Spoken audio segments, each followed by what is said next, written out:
What's up, internet friends, founders, and the entrepreneur curious? You've made it, and you're here. It's Venture Daily with me, Peter Saddington. What's up, guys? Happy President's Day, if that's something that you care about. I don't know what it even means anymore these days. What is President's Day? But happy Monday after all. You're hanging out with me this morning, and I hope that if you are at work already or on the commute, I know we got a lot of listeners on our commute on Spotify, which, by the way, is going to be our first news bit of today. So if you are listening to me on the boob tubes and watching me, what's up, guys? I hope you are having a wonderful Monday. For the rest of you guys who are on the commute listening to me on podcast, whether it's iTunes or Spotify, Spreaker or Google Play, or many, many more, let it be known that I'm thinking of you guys today. I hope you're going to have a great day. I hope you're going to have a great week. We are moving into the month of February already, and so much has happened. Actually, in so many ways, things are continuing to move in the world of technology, in the world of venture capital, and in my world as well. We're going to be talking about that a little bit. I'm going to be in today's final word, so we'll go right to that. We're talking a little bit about something that I've been reading from Jason Fried's book. It doesn't have to be crazy at work. And so we're going to be going over that at the end of today's show in today's final word. So we'll do a little bit of reading from that. I hope it will be encouraging for you today. But in today's show, we're going to be going over 3 news bits. First, we're going to be talking about Spotify. Apparently, they're going to be, taking over the podcasting world. And for many of you guys know that Spotify has been growing and acquiring or growing through acquisition in many ways. And then we're going to be talking about this Iowa caucus. I know it's a couple weeks late now, or a week late now, but it's okay. But I want to talk about this and the implications of voting and software. Now, I've spent a lot of time in the cryptocurrency world, so I want to give a little bit of kind of some food for thought around maybe using blockchain for voting, because there are some systems out there that have shown not only proof of concept, but potential validity to be used for voting in the future. And last but not least, the third news bit that I want to talk about before we go on to venture deals for today, Monday, President's Day. YouTube is a $15 billion industry. Did you know that? I didn't know that until I read this, but I do know one thing 100% for sure. You know what that is? You should be on YouTube. If you are a founder, or you're the entrepreneur curious, you're interested in starting a hustle or a project, a startup or a business, you should be on YouTube. This is actually one of the chapters. I was actually spend multiple chapters of the next book that I'm writing talking about this and my argument for why video is the future. So that's today's show. We're going to be talking about Spotify, the Iowa caucus, YouTube, and we're going to be talking about venture deals as well as the new normal when it comes to behavior. Maybe it's something worth checking out. Let's get into it, guys. This is Venture Daily.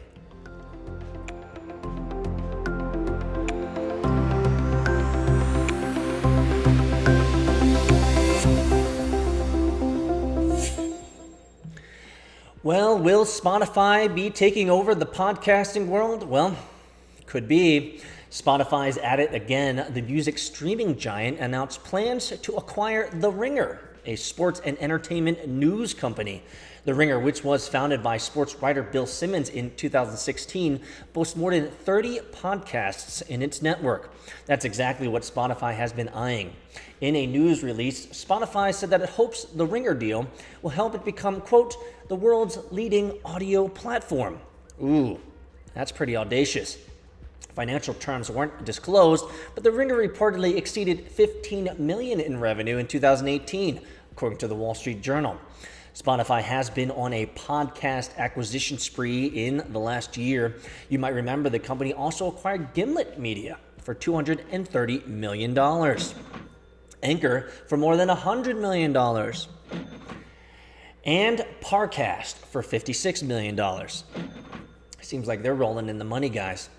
Gimlet focuses on producing high-quality narrative podcasts. Anchor helps with distribution and monetization, and Parcast is a scripted entertainment podcast studio. At the time of those acquisitions, I wrote about these deals that they were a no-brainer. Why? Because the pursuit of influence and engagement. Quote, people who consume podcasts on Spotify are consuming more of Spotify, including music. It seems like podcasting, in many ways, is one of those gateway drugs of sorts. Head of Spotify Studios Courtney Holt said that this last year at CES. So we have found that in increasing our catalog and spending more time to make sure the user experience is better, it wasn't taking away from music. It was enhancing the overall time spent on the platform. So what's the bottom line here, guys? Well, when users come to Spotify to listen to their favorite Gimlet or Ringer podcast, they will inevitably spend more time engaging with the Spotify platform. Additionally, Spotify will focus on curation and hyper-personalization with its podcast arm, just as it's done to its music offering. And on October, Fortune feature Spotify Chief Content Officer Don Ostroff offered some insight into the company's strategy. Quote, podcasts have been around for years, but they're still nascent in many other ways. The business has been incredibly fragmented, she said.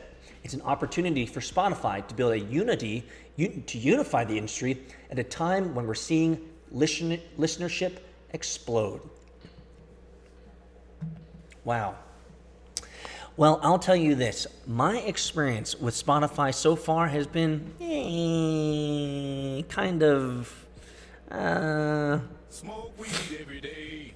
Kind of like that, I guess. You see, I used to listen to Spotify. I used to listen to Spotify all the time when I was working out. The problem is I'm a cheap bastard. Nope. I'm cheap, and I don't want to pay for ads. I used to be one of those guys who used to pay for Google, was it Google Plus or Google Premium, or no, YouTube Premium. I used to pay for YouTube Premium, but then I realized that, you know what, the ads aren't that bad. Then I went over to Spotify for when I was working out, and then I found that the ads were ridiculously just annoying. There would be moments when I'd get that free 30 minutes of listening, and then they would play like 5 minutes of I know I'm exaggerating. It's more like 3 minutes, but 3 minutes of advertising when I'm trying to go get my workout in, man, it was just too much. And the fact that they constrain you to how many times you can skip a song, it was just too much, guys. And maybe it's just, again, because I'm cheap and I don't want to pay that 15 or 30 or even, I mean, $30 is too much to pay for radio all the time. I mean, I don't even pay for the Sirius XM in this car right behind me. I'll tell you, once this Sirius XM expires, I'm going to let it go. And so I really didn't have that much of a good experience with Spotify. And frankly, the music and the systems in terms of trying, because I listened for a while. I listened for an entire, at least I'd say 9 months or so, certainly during the summer times last year. And I just, in terms of the recommendation engine, I wasn't impressed. I wasn't impressed. So, but I do very much understand this idea around how podcasting, if they buy up podcasting, long form, which obviously we're syndicating on Spotify, big deal, guys, and that how long form podcasting can enable or be kind of like a gateway drug to more usage of the Spotify platform. I can see this being a realistic reality for them, but for me, I just don't know. Let me know your comments below, your thoughts below on Spotify acquiring and growing and wanting to be the #1 place for podcasting. You know what? I'll say this in another. There's another idea here. One thing I would love in the podcasting world, so if there's any founders or entrepreneurs out there that are building for this ecosystem, the podcast ecosystem, I need better tooling. I need better tools. You see, we have syndication now, and there's a lot of syndication platforms that syndicate your podcast all over the world. The problem is actually tooling in those independent systems. So if you're building tooling for podcasting, let me know, reach out to me, follow me on Twitter @AgilePeter, and let me know, because I'm seriously looking for better tooling in the podcasting world. Let's get on to this next one. Software disaster sinks Iowa caucus. Well, you guys have probably heard this already, but the disastrous rollout of the Iowa Democratic Party's new vote reporting app Monday night looks to go down as a software train wreck for the ages, Axios Scott Rosenberg writes. So what's the big picture here? Well, coding disasters have been with us as long as there's been software. I write software, guys. That's what happens. In this case, the failure of a new app, followed by long delays with the phone reporting backup system, seems to have crippled the calendar-leading Iowa Democratic caucuses, adding a fresh element of instability to our troubled election system. So what are some of the details here? In a statement by the Iowa Democratic Party released late Monday night, the app did not go down, and this was not a hack or an intrusion. But does it really matter? It failed. But a letter from the Biden campaign to the Iowa Democratic Party said the app was intended to convey caucus results and to the party failed. Nope. It failed. The party's backup telephonic reporting system likewise has failed. Well, let's read between the lines here. We don't yet know exactly what happened in Iowa, but it has all the earmarks of what engineers call a cascading failure. Ooh, I haven't heard that. I haven't heard that. I think the last time I heard that was in a textbook. Cascading failure. Oh my geez. Clearly these authors aren't getting this information from anything progressive or up to date. Cascading failure. Nope. Either the app failed in some way or users simply found that they couldn't use it easily and resorted to the phones instead. Well, users are going to do what the user's going to do, especially if they have that thing in their system that makes them want to vote. Why would you want to do that? The phone system may not have been properly staffed since the app was going to take care of most of the reporting. So here's some background.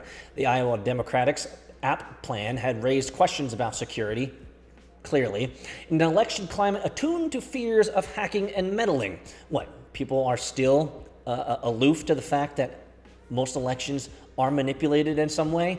Doesn't matter if you're Democratic, Republican, or Independent. There's always meddling. You know why? Because we have the human element. And whenever you have the human variable within any type of system like this, there's going to be malfeasance, guys. In an NPR story on the app last month, the Democratic state chairman declined to provide details about who made the app and what kind of security testing it had undergone. But that said security was a priority. Kind of sounds like the healthcare.org snafu that took $300 million to build a daggone website that you could have built on Wix.com. Come on, guys. Whenever you have government systems being built, come on. Based on, I can tell you, because I used to work for the government as a contractor. So whenever you have a multi-million-dollar program and you split that up into multiple contracts across multiple vendors, each of those vendors are going to bring individuals that are not aligned with each other, contractors and consultants that are not aligned with each other, and they all have their own incentives to focus on their lives and the consultancy and contracting firm that they work for. And so when you have a contract spread around lots of different contractors coming from different places, you're invariably going to have what we call a clusterfuck. What's our thought bubble in all of this? Well, vulnerabilities may have been less of an issue than usability. The profession of software engineering has a lot to learn about how to test products before distributing them. I would know. But their testing regimen works best when deadlines are flexible and small numbers of real users can be exposed to new program, so its flaws can be found and fixed. That's exactly how we build software. User feedback loops so we can know what we're doing wrong fast. An election or caucus night offers neither of those conditions. Well, bottom line, Iowa may have been presented with what software developers call an edge case, one that pushed Iowa's candidate selection process way over the edge. I think this is a relatively fair reporting on the Iowa caucus, since they don't quite know exactly what happened, whether it was a software issue or whether it was hacking or some sort of malfeasance that was happening on the back end. They don't really know. All I can say is, given the context of this particular article, not enough testing has actually been done. If you're a founder, venture capitalist, or the entrepreneur curious and you're building any type of software, you probably want to make sure that you get as much user feedback as early and as often as you possibly can to ensure that you're not building the wrong thing, number one, and to make sure that you're building something that actually freaking works. I know. When it comes to any type of presidential campaign, any type of political campaign, all they know is money. It's always raining money because they have all this money from all their donors to build cool stuff. The problem is they don't actually have generally skilled workers in the political arena that are actually really good at this stuff. And because of the government contracting system that I talked about before, I would say in many ways that probably was going to be a cluster before they even began. But then again, what do I know? I don't even vote. So, is YouTube a $15 billion a year business? You better believe it, guys. Disclosing YouTube revenue separately for the first time, Alphabet said Monday that the Google-owned video site accounted for more than 10% of the company's $46.1 billion in revenue last quarter. That's per quarter, guys. That's like $200 billion a year. And it's more than $15 billion for the year. So why does this matter? Well, everyone knew YouTube was a big business. I did. But until now, we didn't know exactly how big, Axios Kelly Daily reports. According from details from Alphabet's fourth quarter 2019 earnings released Monday said that revenue from YouTube ad came to $4.7 billion in the fourth quarter. Aren't you glad that we don't have any ads from YouTube on this? Yeah, I run my own ads. But it's nice to not have to press the skip button, right? Up 31% year over year from that $4.7 billion. It came to $15.1 billion for the full year in 2019, up 36% from 2018. They're making a lot of money off these YouTube ads, clearly. Google Cloud revenue hit $2.6 billion for the quarter and $8.9 billion for the full year, up 53% in both cases. Despite this aggressive growth, Google is still playing catch-up to the market leaders Amazon and Microsoft when it comes to cloud computing. But Amazon and Microsoft don't have to worry about video, so YouTube's crushing it in that particular arena. Alphabet has saw strong overall bottom line results, notching $15.35 earnings per share in quarter four, compared to an analyst consensus estimate of $12.53, according to Refinitiv by way of CNBC. Yeah. But one thing Alphabet didn't share is just how much profit YouTube is making. So what's the big picture here? Alphabet shares still slumped, some 4% in after-hour trading on Monday. Overall revenues for the quarter came in at $46.1 billion versus Wall Street's expectation of $46.9 billion as they expected.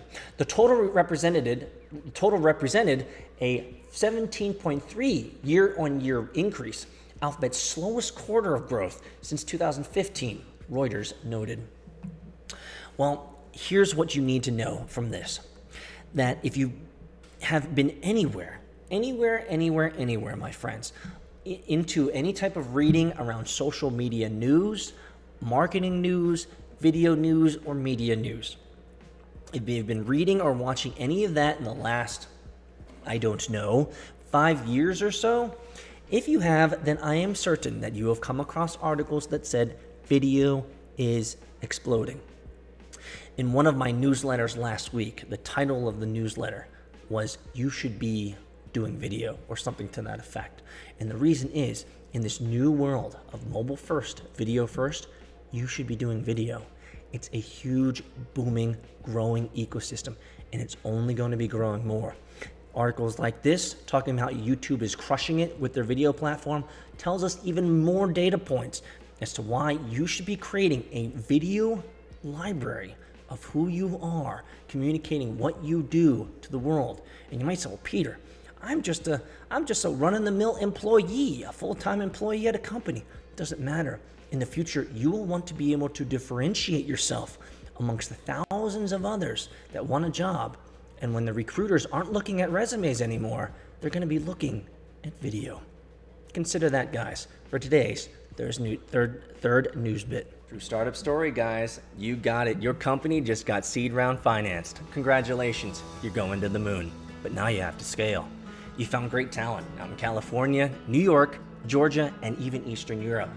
So what communications platform will you be using to ensure your international team is always aligned? Well, the answer is easy. Slack.com for Teams. We've used Slack for all of our previous startups, and they've supported us in tremendous ways. And we want to give them a thanks today for supporting VCHunting.com. Did you also know that Slack is a great tool for personal use? Yeah, I use my own personal Slack channel to drop in documents, notes, to-dos, and follow-ups to ensure that my workflow throughout the day is right on course. I promise you, if you try out slack.com for personal use, you'll end up using it for your team as well. Go to slack.com to check it out. Welcome back to Venture Daily with me, Peter Saddington, the world's fastest growing daily show in all of venture media.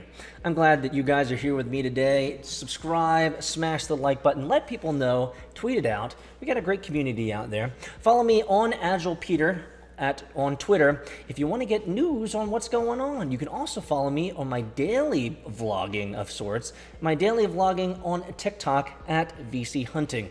If you'd like to get our daily newsletter that is released every day, Monday through Friday, around 6 to 10 p.m. Eastern Standard Time, that's when I'm throwing down all the news links, well, not all of them, but close to damn near all of them, all the news links that I read throughout the day on tech, venture capital, and deals. Speaking of deals, let's get into it, guys.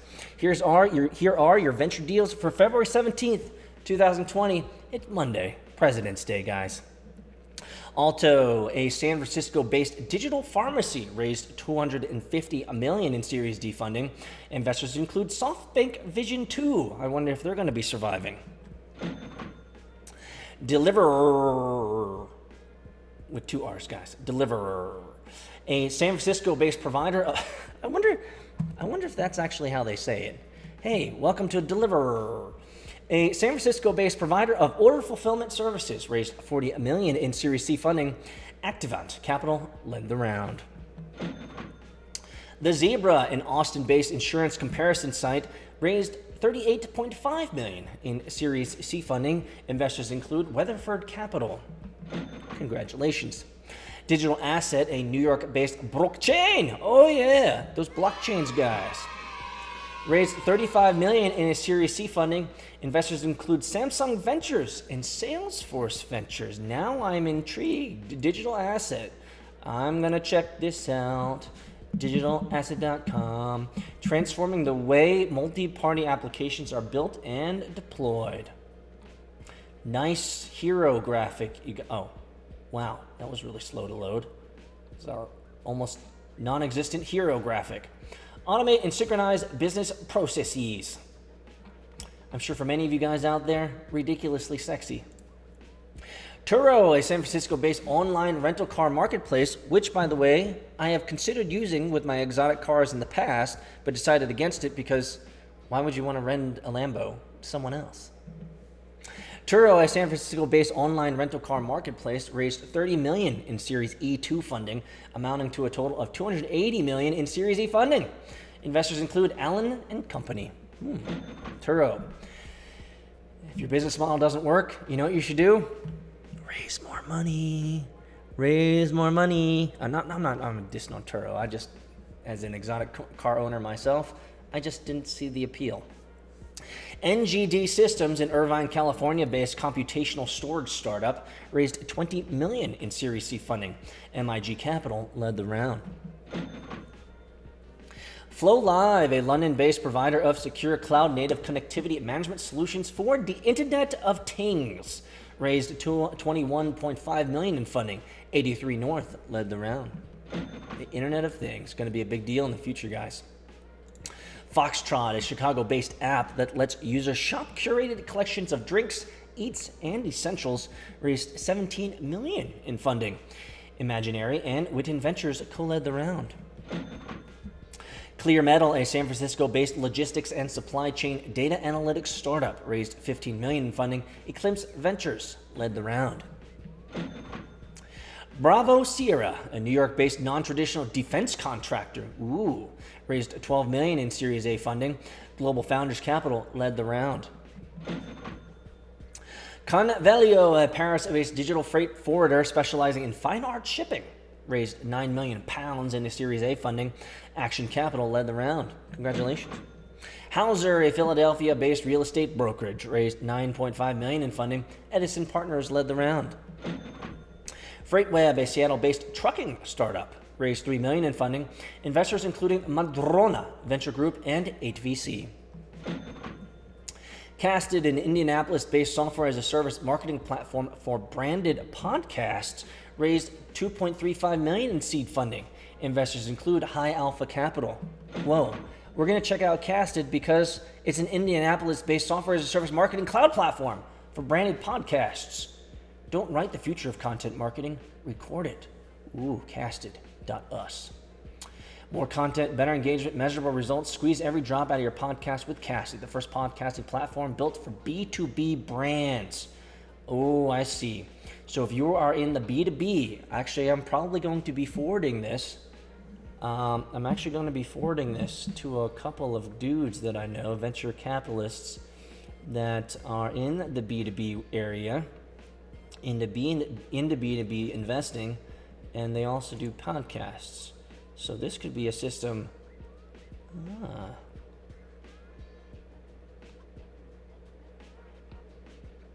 I think I'm going to reach out to Lindsay Jepkema, co-founder and CEO of Casted. I think I'll reach out to her, see what she has to say about this Casted platform. Guys, this is why we do it. Because more than anything, it's great to know where the money is going or where the money is flowing in venture deals. But sometimes you can get ideas from this list.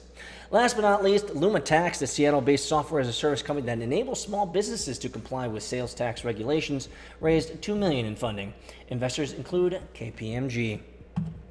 Well, there you guys go. Those are the venture deals for February 17th, 2020. Monday, it's President's Day. Should I continue to remind you of that? You already knew that. What does it mean? A whole bunch of nothing. Did you know that there's even more value than just audio or video? Follow us on Twitter, Instagram, TikTok at VC Hunting, and make sure to sign up for the VC Hunting newsletter, where you'll be able to get weekly news on venture capital, startups, founder stories, and the occasional wisdom extracted from Peter's brain. Go to vchunting.com to sign up. And now back to the episode.